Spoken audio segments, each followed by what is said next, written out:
क्या आप जानते हैं, काशी में एक ऐसा स्थान है जहां चिता की आग कभी बुझती नहीं, जहां लोग रोते हुए नहीं बल्कि मोक्ष की उम्मीद लेकर आते हैं। यही है मणिकर्णिका माता का पवित्र स्थल। चिता की अग्नि कभी नहीं बुझती। मान्यता है कि यहाँ की अग्नि हजारों वर्षों से लगातार जल रही है। कहा जाता है कि स्वयं भगवान शिव ने यहाँ मुक्ति का वरदान दिया। नाम का रहस्य।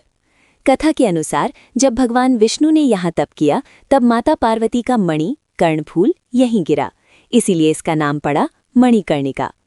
मणिकर्णिका कुंड का चमत्कार। घाट के पास स्थित पवित्र कुंड को बेहद रहस्यमयी माना जाता है। कहते हैं इसका जल कभी पूरी तरह सूखता नहीं। मोक्ष का द्वार। हिंदू मान्यता के अनुसार यहाँ अंतिम संस्कार होने से आत्मा को जन्म मरण के चक्र से मुक्ति मिलती है। इसी कारण काशी को मोक्ष नगरी कहा जाता है।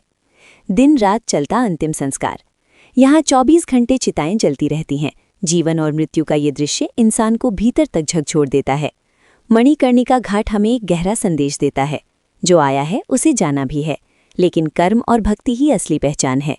अगर आपको ऐसे ही धार्मिक शॉकिंग फैक्ट पसंद है तो चैनल को लाइक सब्सक्राइब जरूर करें।